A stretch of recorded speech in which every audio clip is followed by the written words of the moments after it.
രാജ്യത്തെ ഏറ്റവും വലിയ ഫാർമസ്യൂട്ടിക്കൽ ദുരന്തങ്ങളിൽ ഒന്നാണ് കഴിഞ്ഞ ആഴ്ചകളിൽ മധ്യപ്രദേശിലും രാജസ്ഥാനിലുമായി ഉണ്ടായത്.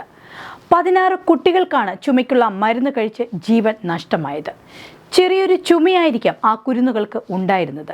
മരുന്ന് കഴിച്ചാൽ അസുഖമെല്ലാം മാറി കൂട്ടുകാർക്കൊപ്പം കളിക്കാൻ പോകാം, സ്കൂളിൽ പോകാം എന്നെല്ലാമായിരിക്കും അച്ഛനമ്മമാർ അവരോട് പറഞ്ഞിട്ടുണ്ടാവുക. എന്നാൽ ഇങ്ങനെ സ്വന്തം മക്കളെ കുടിപ്പിച്ചത് ഇത്ര വലിയ വിഷമാകുമെന്ന് ആ രക്ഷിതാക്കൾ ചിന്തിച്ചിരിക്കില്ല. ഇതിനെല്ലാം കാരണമായത് കാഞ്ചീപുരം ആസ്ഥാനമായുള്ള ശ്രേയസൻ ഫാർമസ്യൂട്ടിക്കൽ കമ്പനിയാണ്. ഈ കമ്പനിയുടെ അനാസ്ഥ രാജ്യത്തുടനീളം വിതരണം ചെയ്യുന്ന മരുന്നുകളുടെ ഗുണനിലവാരത്തെ സംബന്ധിച്ച കടുത്ത ആശങ്കയാണ് വഴിവെച്ചത്. തമിഴ്നാട് ഡ്രഗ് കൺട്രോൾ വകുപ്പ് നടത്തിയ പരിശോധനയിൽ 350-ലധികം പിഴവുകളാണ് ഈ മരുന്നിൽ കണ്ടെത്തിയത്. അടിസ്ഥാന സൗകര്യങ്ങളില്ല, യോഗ്യതയുള്ള ജീവനക്കാരോ ഉൽപ്പന്നങ്ങളുടെ സുരക്ഷ ഉറപ്പാക്കുന്നതിനുള്ള ശരിയായ നടപടിക്രമങ്ങളോ ഈ സ്ഥാപനത്തിന് ഇല്ലെന്നാണ് റിപ്പോർട്ട്. മരുന്ന് വിഷമാകാനുള്ള പ്രധാന കാരണം നിർമ്മാണത്തിലെ അശ്രദ്ധ തന്നെയാണ്.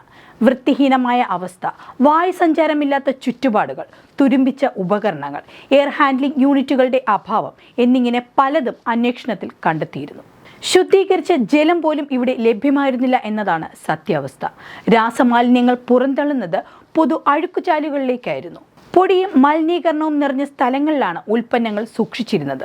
മരുന്നുകളിൽ കൂടിയ അളവിൽ ഉപയോഗിച്ചതായി കണ്ടെത്തിയ ഡയഎത്തിലീൻ ഗ്ലൈക്കോൾ എന്ന രാസവസ്തു 50 കിലോഗ്രാമിലധികം അനധികൃതമായി സംഭരിച്ചതായും കണ്ടെത്തി. മരുന്നിന്റെ ഗുണമേന്മ ഉറപ്പുവരുത്താൻ ക്വാളിറ്റി കൺട്രോൾ സംവിധാനവും ഈ സ്ഥാപനത്തിന് ഉണ്ടായിരുന്നില്ല.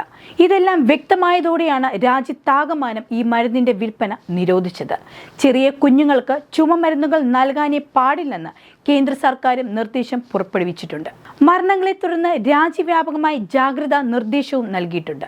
മരുന്നിന്റെ വിൽപ്പന നിരോധിച്ചതിന് പുറമെ വിപണിയിൽ സ്റ്റോക്ക് ഉണ്ടായിരുന്ന മുഴുവൻ മരുന്നുകളും നീക്കം ചെയ്യാൻ ഉത്തരവിടുകയും ചെയ്തു. മരുന്നിന്റെ വിൽപ്പന നിരോധിച്ചതിന് പുറമെ വിപണിയിൽ സ്റ്റോക്ക് ഉണ്ടായിരുന്ന മുഴുവൻ മരുന്നുകളും നീക്കം ചെയ്യാൻ ഉത്തരവിടുകയും ചെയ്തു.